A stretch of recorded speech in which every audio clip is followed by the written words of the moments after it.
lovely people, and welcome back to my channel. I am so glad that you are here, and I hope this video finds you well.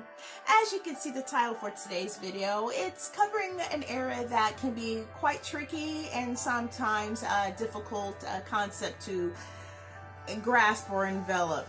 I do find that this year kind of brings a lot of things into perspective, especially those regarding relationships, and I just hope that today's video will be one that will be inspiring and helpful for you if you find yourself in a situation in which you are seeking forgiveness or maybe need to give a little forgiveness.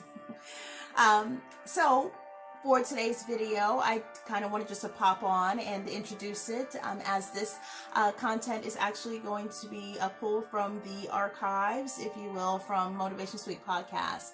And I hope that you enjoy the listen, and yeah, I just hope that you find some benefit and that it's helpful content. And if you do enjoy content in the areas of motivation, inspiration, and mentorship, I do hope you'll give this video a like, and I hope you will consider joining Motivation Suite community and subscribe to this channel. So I do hope that you enjoy the information shared, and yeah, thank you for watching and listening.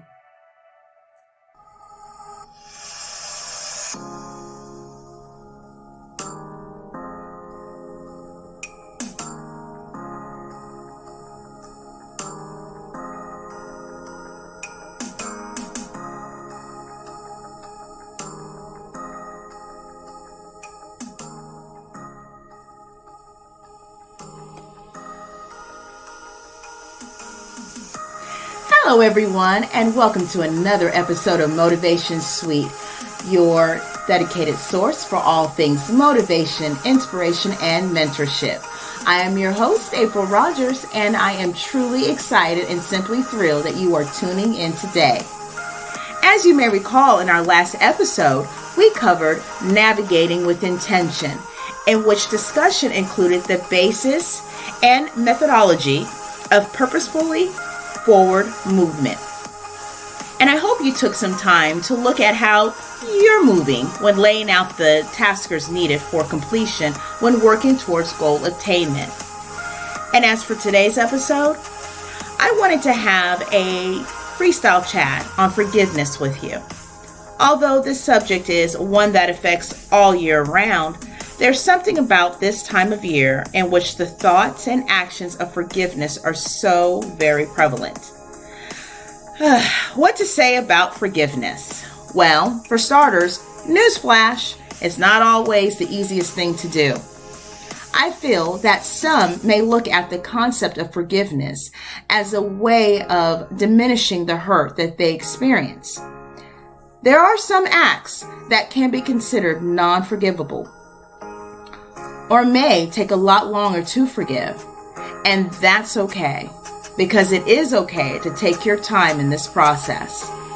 Now, with that being said, this topic can be quite a delicate one to navigate, as it is up to the person affected by a hurtful act to determine when and if they are able to forgive. And it is not up to the person who causes the act to dictate the timeline for the person who they hurt to forgive.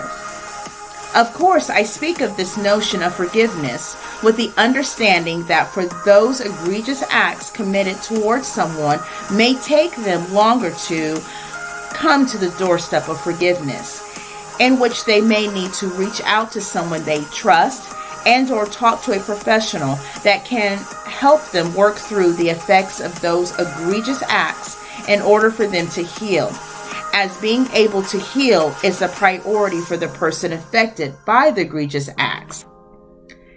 And no one's opinion about that matters if it is in contradiction to that notion.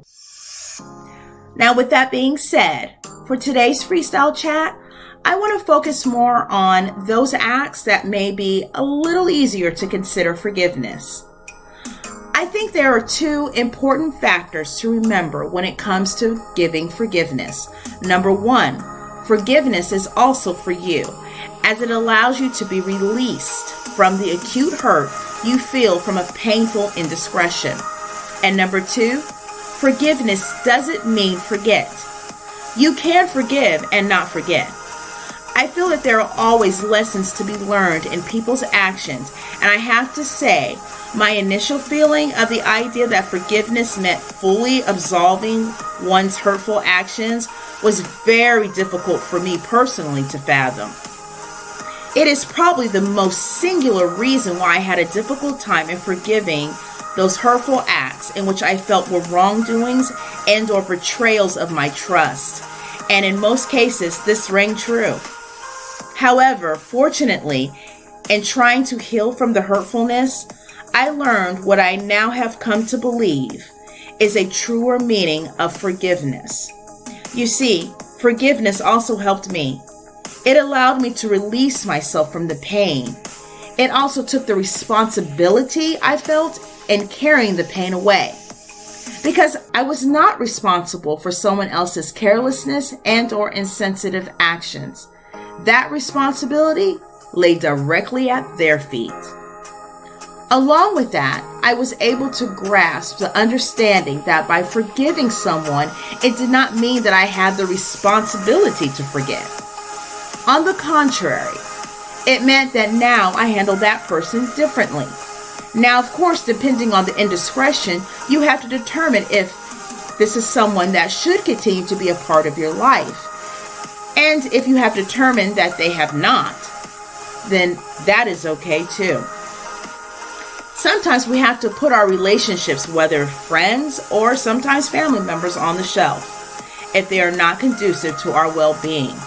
However, if you have determined that this is a person you want to continue to have in your life regularly, engaging in a meaningful conversation will be helpful in understanding the motives and point of view of that person. It also allows to set up boundaries when you deem necessary in order to move forward in that relationship in a healthy way, thereby making the potential for forgiveness easier to achieve. As sometimes things get lost in translation, having honest communication can help to minimize the lasting damage that can occur when direct and or perceived wrongdoing has occurred. Sometimes hearing sorry may not initially be enough, but with time and openness, forgiveness can make accepting an authentic apology easier to absorb. We all make mistakes. No one is perfect, although when forgiveness is given, that shouldn't be taken lightly or taken disadvantage of. Well, everyone, I really hope that today's episode was helpful and that value was added. It is also my hope that during this holiday season, we look for the opportunities within our relationships to give and ask for forgiveness as we deem appropriate. I also hope that we take this time to be a little kinder and aware of those around us that may be struggling with the actions of others. And just find ways to be there for them and with them in the ways you can, because you never know how much someone needs it when they keep it inside. As the loudest is not always the only who hurts. It's such a blessing for how much we truly can make a positive difference in someone else's life. I thank you for listening in on today's episode, and I look forward for you continuing this explorative venture with me. And I also look forward to you tuning in next week for the next installment of this journey. If you are finding the content helpful, I appreciate you giving a like, follow, and sharing. I truly hope you continue to have a wonderfully productive rest of your week. And until next time, take care.